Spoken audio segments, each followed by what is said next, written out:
Do you want to know how to create a logo just by using images and not having to think about ideas? We'll keep it locked.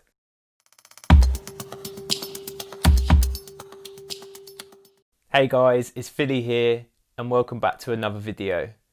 In this episode, I'll show you a process of how to create a logo just by using images and not having to think about ideas. It can be frustrating sometimes when you're trying to come up with logo ideas, but it's fine. We need those days to be able to come up with new ideas on other days. So hopefully this process will help you create a logo without having to think too much. So all you need to do is think about the company you're making the logo for. Look at the information you have on that brand, and then we can use some stock image websites to find some images that can relate and represent that brand. So I'll create a logo for a made up book publishing brand. They're called Humming Publishing and they want an icon of a hummingbird. So what I'll do is I'll go onto some stock image websites to find some images of some hummingbirds. So let's get into it and start creating. Right, so as I mentioned, I'll be creating a hummingbird mark to represent the brand. I have our 3 layers here, which is the sketch layer, the hummingbird layer and the grid.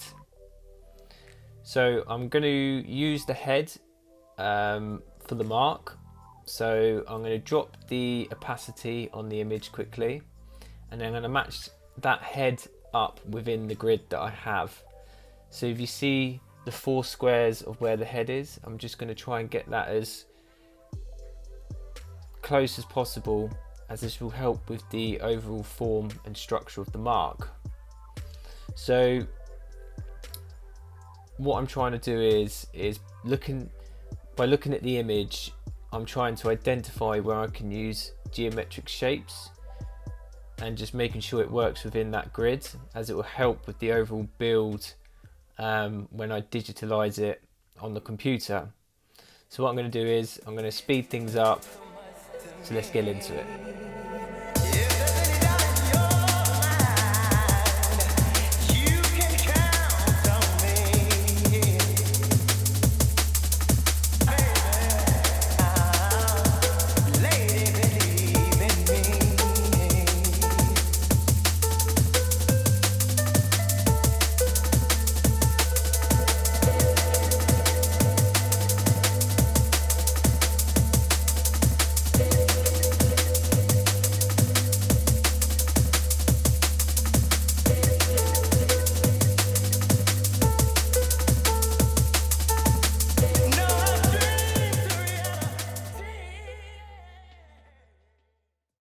Right, we have our 3 different concepts. I really like the second and third ideas, so I'm just going to crop these for now and concentrate on those 2 throughout this video. And then we'll align it to the artboard, and we can then drop the opacity just so we can see what we're doing when we're applying our grid. If you head over to my YouTube channel, I've done a video on using grid systems, so make sure to check that out after this episode. You know, as I mentioned when I was sketching, you know, try and stick to the grid. You know, think of shapes and make sure it all fits nicely within that grid. Just because it helps with the overall construction of your logo mark when you get to the computer and you're ready to digitalize it. Also, if you notice my screen switching to black outlines, this is just outline mode, and it helps make sure your grids are snapping nicely together and they're all connecting. As the shape builder tool, you know, it won't work properly if your guides aren't snapping correctly. So just make sure to use Command Y on the Mac or Control Y on Windows and really get in there and make sure those guides are snapping nicely together. Also, the good thing about these 2 concepts, I can reuse that first grid I create and just slightly change it for the second one because they're very similar in forms. So I'm going to speed things up, so let's get into it.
Right, so we have our 2 marks completed, and what I'm going to do now is find some typography, as you can see. If you missed my last episode, I actually showed my process on finding the right typefaces for your logo marks. So make sure to head over to my channel to also check that out. I won't go into too much detail about what I'm doing now, but basically I'm looking at the form and the characteristics of that mark, and I'm trying to find a typeface to fit nicely with that mark so they tie nicely together. So there we have it, the final logo created just by using images, and we haven't had to think so much. So I hope this video was helpful for you. Make sure to hit the like button if you enjoyed it, and if you're not subscribed, make sure to subscribe now and hit the notification bell to keep up with all my weekly content. Take it easy, and I'll catch you same time next week.